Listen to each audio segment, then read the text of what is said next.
Gosh, something wrong here. Man, it's Loki Lockdown, and today we're going to be breaking down the odd style of DRICUS DUPLESIS, man. We're going to go ahead and we're going to get straight into this, man. This is a very, very interesting video, you know what I'm saying? We haven't had one of these in a while, and, you know, we right back at it, you know what I'm saying? First thing that you would very much notice in the very first second of watching him is he stands with a very, you know, high guard. He's got his hands damn near on the top of his forehead, you know? He doesn't really do too many things, you know, with his defensive guard that aren't basic and fundamental and just common sense, you know what I'm saying? He gets his hands up when it's time to have his hands up. The hands are always where they're supposed to be at. That's just what it is. His style is very, very goofy. He got a goofy ass style, you know what I'm saying? It looks retarded on paper, you know what I'm saying? On paper, that shit looks stupid, but it works. It's been working for him for a long time. He has names like Robert Whitaker, you know what I'm saying? Izzy, Sean, yeah, bro, he's beating guys with this style, bro. And it looks like a retard on cocaine. He just looks stupid, bro. He just looks stupid. I don't know how to better even explain it, but you know, he's got a goofy ass style. But yeah, it's been very effective for him in the UFC so far, man. He does a lot of stance switching. He's able to, you know, kick off of that front leg very well. He has a lot of experience, you know, pre-UFC. Very, very big and very physical. He does have a submission game. He does have decent wrestling. The thing about him that makes him the best, though, is the fact that he's able to find a way to win. You know what I'm saying? He doesn't necessarily have the best set of skills as a fighter, but he isn't worried about what he doesn't have. He's going to capitalize on what he does have, and that is the ability to overwhelm people. He has good cardio. He stays in your face. He's not going to go away. It's very frustrating to hit somebody with their best shots and just see them not react to it. You know what I'm saying? And it's a lot of mental games with him. It's really a mental game with him. You know what I'm saying? He makes the fight, a UFC fight, an MMA fight, a actual fight, a dog fight, a war. You know what I'm saying? And a lot of people who are very good in MMA fights, you know what I'm saying, might be good on paper. This is why they say, you know what I'm saying, not all boxers will translate over good into a street fight, because the nature of a street fight is chaotic. And that is the kind of nature that DRICUS DUPLESIS brings into the cage. It's chaotic. He makes everything chaotic, messy, unorganized. A lot of people, imagine, right, you trying to play football and you trying to throw a ball to a receiver that don't know the routes. It's going to be odd, right? You know what I'm saying? Imagine this. Let's say you're playing basketball, but dude, instead of dribbling the ball, he's rushing it down the field and dunking it. You know what I'm saying? Even though those are the rules or the standards or, you know, how everything's formed, he's not doing it right. So he's beating you, but you don't understand how, because he's supposed to suck. You know what I'm saying? But anyways, yeah, we're going to get off of that. He's very light on his feet. He has a kickboxing stance. He kind of blitzes forward like he's in a taekwondo match. I don't know what's up with that. I've never seen a person in kickboxing stance blitz forward like he's a karate expert or whatever the fuck he's got going on. But he does that.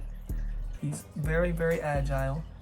He does a lot of unpredictable things, you know what I'm saying? A spinning back fist. You know, he's very good with that lead leg switch kick. He's very, very fast with it. He throws strikes in places that you wouldn't expect them to be. He throws right around your guard. He does a lot of this bullshit. I don't know what the fuck that is, but you know what I'm saying, just add it up. But, you know, he does a lot of things wrong, too. He blitzes forward with his head down, throwing goofy-ass strikes that just look like a toddler fighting his older brother. And, you know, it's just, when you see how all of the other MMA champions have been so far, and then you look at DRICUS, it's just a blatant night and day difference, bro. That, you know, it seems like they're better than him. It should be, but it's just not the case. Because this, you gotta remember, a lot of people forget that this is a fight, and they just try to do MMA rules. You know what I'm saying? Well, MMA rules, not MMA rules. They try to conform to a style of martial art. DRICUS isn't doing that. DRICUS, I don't even think he has a martial arts base. I think he's just, at this point, he might as well have been a street fighter. Realistically. If you want me to be honest, he might as well have been a street fighter. Because, bro, he has no fundamental anything. He does break all of the rules that you could possibly break. As far as, you know what I'm saying, his technique is not that good. His form is horrible. His head is down. He's very slow, but it's like his punches are thrown off rhythm. He's got a very confusing style. That is the thing. Those punches off rhythm. He's always throwing weird shit, spinning elbows, spinning back fists. You know what I'm saying? You don't want to really explode into him because you don't know what exactly he's going to do, because we just have not even been able to figure out what the hell he's going to do ourselves. You know what I'm saying? Lots of feints. He's very heavy on his feint game. He has wrestling, which makes it harder for you to explode into him, because not only do you have to worry about getting knocked out, you have to worry about getting taken down and submitted, because he has high level Brazilian Jiu-Jitsu black belt. Or I think he does have a black belt. I don't know exactly, but I'm pretty sure that he is very, very accomplished in the Brazilian Jiu-Jitsu field. His takedowns are unconventional. His striking is unconventional. His looks are unconventional. Everything about the dude is unconventional, and it conventionally works every single time. You know what I'm saying? When you run into that person that's just so odd and just, it's so awkward, it kind of makes you uncomfortable in there.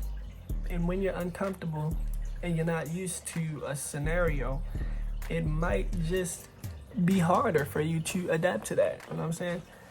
Uncomfortability is a hell of a thing, especially in a fight. I mean, a fight is not comfortable, but if you're already uncomfortable in a fighting scenario where you've gotten comfortable, which was already hard to get comfortable getting punched in the face, and then there's a new aspect of uncomfortability that you didn't know that you had to eventually face, that's gonna really cause a lot of mental confusion up here. But if you want to talk about his 5 basic key to success, I'm gonna just break it down into, I'm gonna say it in dummy form.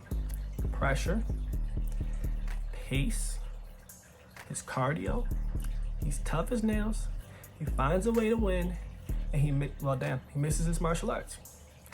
That's as simple as it can get. He mixes the martial arts, he finds a way to win, he's tough, he's gonna be in your face, he's gonna drain you, you know what I'm saying? And you're gonna be very frustrated by fighting him because you don't know what he's doing. Unpredictability. The aspect of unpredictability. You never know him. Yo, he fights like what Kodak said. Never let him know your next move. That's exactly what I would like. He's literally just never letting you know his next move. He's gonna do some shit, and it's just gonna happen. I don't understand how this works, but I don't understand how a lot of things work. You know what I'm saying? How does air make me breathe? How does, you know what I'm saying? How does, I don't know. It's just a lot of shit that just doesn't really need an explanation, and it's hard to explain. But you know what I'm saying? Some shit just don't need to be explained. It just works, and if it works, it works. That's just what it is. But man, yeah, seeing a champion as awkward as DRICUS in the UFC is definitely a new thing, and it's hard to palate, and it's very, very weird. But I mean, it is what it is. Maybe we'll get used to it. You know what I'm saying? He's not a horrible champ, but yeah, maybe he'll hold the belt longer. He might get beaten by Khamzat Chimaev. Actually, this fight is giving me a new perspective on the Khamzat Chimaev fight. It might not be as easy as I thought, because now that I think about it, if he can't get DRICUS out of there within those first 2 rounds, Khamzat Chimaev's cardio is not that good. And that could be a little bit of a problem. I'm not gonna lie. That could be a little bit of a problem. And DRICUS seems to be better in everywhere than we thought every time we see him fight. You know what I'm saying? We think he sucks in these areas, and apparently he doesn't. It's just hard to understand. But anyways, with that being said, man, what do y'all think? If I say with that being said, man, one more time, I'm gonna jump off my porch and do a head plant onto the grass.